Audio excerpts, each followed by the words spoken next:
It was also interesting for me to note that people make different decisions based on the time that they pass out from MBA school and how a different time in a business cycle makes you choose differently. Well, I passed out about 5 years before you did. There are lots of people here whom I met yesterday, and I realized that some of them I've known since the time I was a child. Vidya Ramalingam here, she's part of the Impact team. She's seen me since the time I was probably born. She knows my story since then. Arunab is here. He's been with me since both are since the time I was in college. Rajan is also here. He's been with me since the time I was in college. He went to IMC after that. Arunab went to IIM Lucknow. Ramya is here, Ramki is here, Yogi is here. They all went to IIM Lucknow with me. So they all know my story. In fact, some of them can come and tell that story here for me. But what they can't tell is why I made the choices I did, why I took the decisions I did.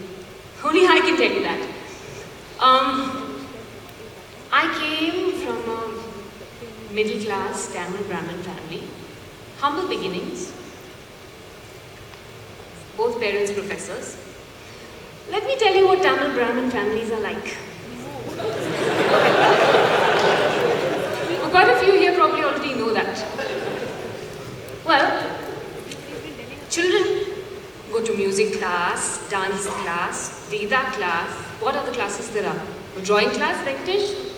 Your children go to what other classes? Well, I also went to volleyball. I also had to study. I had to do maths, science, and whatever. My father trained me in cursive writing in those days, and he trained me in how to hold a pen so that I would have the right grip. My hands wouldn't pain, and I had to excel in everything, And it's just what you did because you were South Indian, and all South Indians did that, you know. And I probably started singing even before I could spell an entire sentence and write an entire sentence. Vidya knows. Vidya would hear me singing at 5:30 in the morning and doing my music practice, and I would be there waking up the whole neighborhood. You know? Yeah, that was me. And then after me, there were all the children in the colony who started singing as well at 5:30 in the morning and making a racket.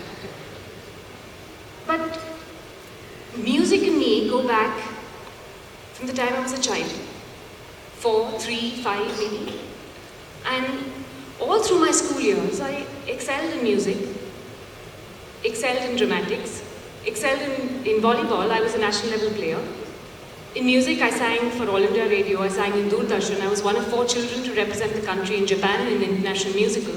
I was singing in Japanese along with children from all over the world. But this wasn't really an achievement for me. This was play, it was fun. And there wasn't a computer to distract me, there wasn't an iPad, there wasn't television. This was what we did for fun.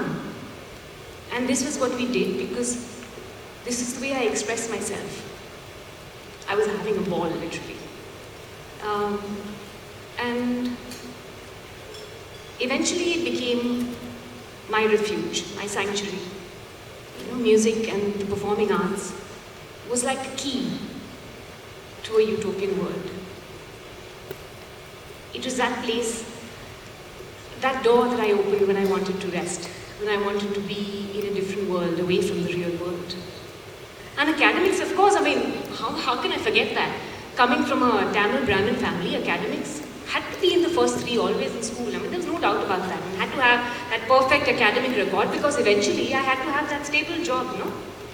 That stable job which provided me that salary. From my grandmother's days, I had heard about how my uncles all had stable jobs in RBI, in Air India, and they got their pension and their gratuity. I came from that background. So there was always that orientation that I needed that stable job. So of course, I had to keep my academic record good. After my 10th standard, when I was going to college, I actually wanted to be an astrophysicist. I was deeply interested in physics and maths. My mother now, the closet actress, she used to do Shakespearean theatre in her younger days in college. She tells me, why do you want to do science now? I said, why, Mom? Full day you're going to be in practicals, you're going to be studying from morning to night, you'll have no time to sing, you'll have no time to do theatre. And after that, what is your future in India? What salary you'll get? So this was the thought, what salary you'll get? And she says, unless you do your PhD, you'll have no opportunities, no career opportunities here.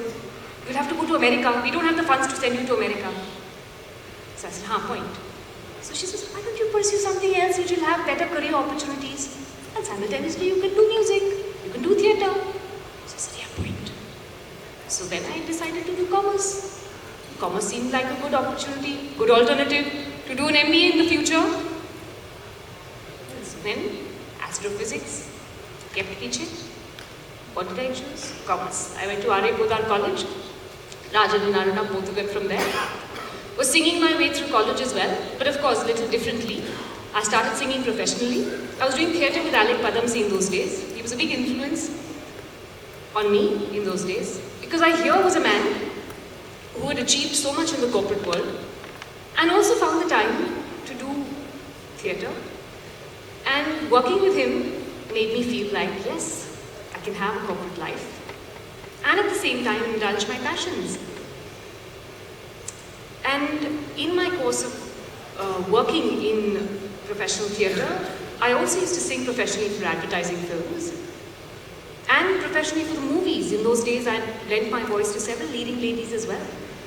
And I didn't seek this out. It actually happened to me. Because when I was singing in theatre, a lot of people from the advertising industry heard me sing, called me to sing in the studios. And just hearing my jingles, people from the movie world called me. I sang for Anand Milind, Jatin Lalit, Nadeem Shravan. And it was a good amount of pocket money. And I saved that money thinking I'll spend it when I go to B school. And I'll use it to pay for my way through school. I used to meet Kunal, my husband here, Kunal Ganjawala. He was also in those days singing for Nadeem Shravan. I used to sing with Shankar Mahadevan a lot. I used to sing with Shaan. I've sung a couple of his albums in those days. I used to sing a lot with Ram Sampath. A lot of them were horrified with my decision to go to IIM Lucknow. Because they said, here you have a full-fledged career opening up in front of you, and you're off to IIM Lucknow. What is wrong with you? And I said, well, you know, I'm enjoying myself. I didn't actually seek out this career. And music I'm always going to do. I mean, I don't see music as something that I need to do as a career. Because my desire was always to write my own music. I always wanted to be in charge of what I do. I didn't want someone to tell me what to do. And in advertising and in the films in Bollywood, you're always working to a brief. As a singer for hire, you always sing what someone tells you to do. And when you're working to a brief, there's only that much that you can express yourself in as creatively. And I wanted to do more than that. So I didn't see the environment then as being supportive enough for a composer, a singer-songwriter. And it wasn't. If I wanted to do my own music and write my own material, the environment wasn't supportive enough for me to be able to do that. Music companies weren't signing on singers, and if they were, it was just an eyewash. Things are very different today. But then it didn't seem like a viable option. And I really needed my security financially. When I was in Lucknow, every trimester I kept coming back to Bombay and singing. In those 6 days of break, I remember every day in those 6 days I would be in the studio singing.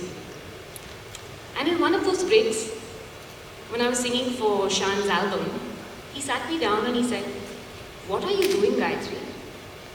I said, "Why? What am I doing?" He said, "Do you realize what you've signed up for? You are going to spend the next few years of your life, Monday to Sunday, in an office, not being able to sing. You think you're going to have the time over the weekends, post-office hours, to indulge yourself as a musician. Do you think so? Do you think corporate India is ready for 9 to 5 and Monday to Friday?" That kept ringing in my ears. And I just realized that Shankar Mahadevan, who I sang with regularly, had worked for 10 years as an advertising singer and was on his way to America to pursue a degree in computer science and to be a computer professional. He also is a Tambran with similar ideas. Now Ranjit Barot, who Gaurav spoke about, is also my mentor, was also working very closely with Shankar. And at that time, Ranjit told Shankar, "Shankar, what you earn in one day working as a singer, you will not earn earn even in 1 month working as a software professional. And there will never be a singer like you. There will be many software professionals. So I don't think you should go to America. You should stay right here and you should continue to be a singer. If you think you can't make this a career, you're sadly mistaken. And Shankar had stayed back and changed his mind. And Shankar shared that with me.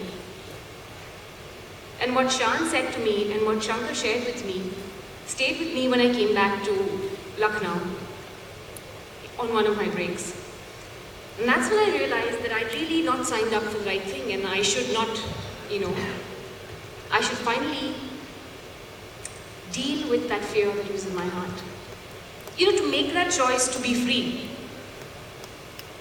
you have to address sometimes the deepest fear in your heart. And the deepest fear in my heart was not being financially secure. And I didn't think that being a professional in the music industry would provide me with financial security, which is why I always wanted to have a steady job. But in having that steady job, I knew I would have to sacrifice music because I wouldn't have the time for it. But between the two, I realized that it's either this or that, and the time for making that choice had come. And that's when I decided I'll sign out of my placements and not take a job. Because if I did, and if I did have that comfort of getting a paycheck at the end of every month, I might get comfortable again, because I knew how deep that fear was in my heart. My mom said, "Are you sure you know what you're doing now?" I said, "Mom, give me 6 months. If I'm not back on the circuit in 6 months, I'll get a job." She said, "Fine." But then again, I wasn't shooting blind because A, I knew I was talented enough. B, I had enough professional experience. I had several professional contacts. And I knew once I came back, all I needed to do was call those people I was working with, let them know I was back on the circuit, and tell them I wanted to work again. And that's it.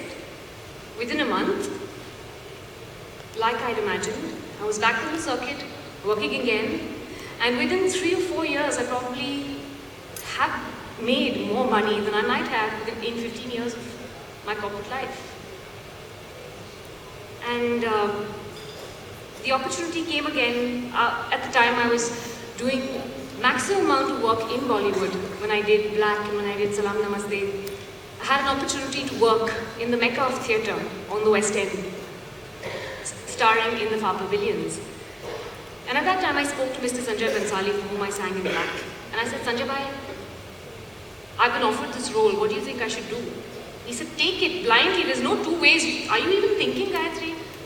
Very few people get an opportunity like this, and that's it." I just jumped, grabbed it, and I was off to London. And I left Bollywood behind for one more time. And along the way, I just realized that every choice I had made was just fueled by my passion and just fueled by my desire to grab those things that I love the most. Along the way, I've had to encounter my fears. I've had to lock them up in a closet or address them from time to time. But because of that, today, I'm in a place where I can say no to the work I don't want to do. I've been able to cut down on assignments that I'm not interested in. I've earned the respect of my colleagues in the business, and I'm finally in a position to be a singer and a composer. And as a composer, I've written music which I performed at the TED convention, at MTV Unplugged, at the NH7 Weekender. I've been able to perform it in front of people like James Cameron, who've appreciated the stuff I've written, and I'm on the verge of releasing that material. A lot of people ask me if I've wasted my MBA degree. I say certainly not. Because today the business has changed so much. My husband and me run a private limited firm. It's an event firm. We managed ourselves in the initial years of our business. Now we have an event firm that manages us. But we also have to manage musicians, we have to manage staff, we have to manage those who manage us, Abhijit. And we actually function as entrepreneurs in our own right. We have to manage costs. Today, if I have to produce an album, I have to manage the costs. Because if I shoot over budget, I'm never going to recover. I have to make sure I know how to market myself. I have to interact with the media. I need to know how to position myself. So, without my academic beginnings, I probably might not have had the skills necessary to do that. So I think it's come full circle for me. And I'm glad to be here today to be able to share the story with people who understand and appreciate it. And thanks.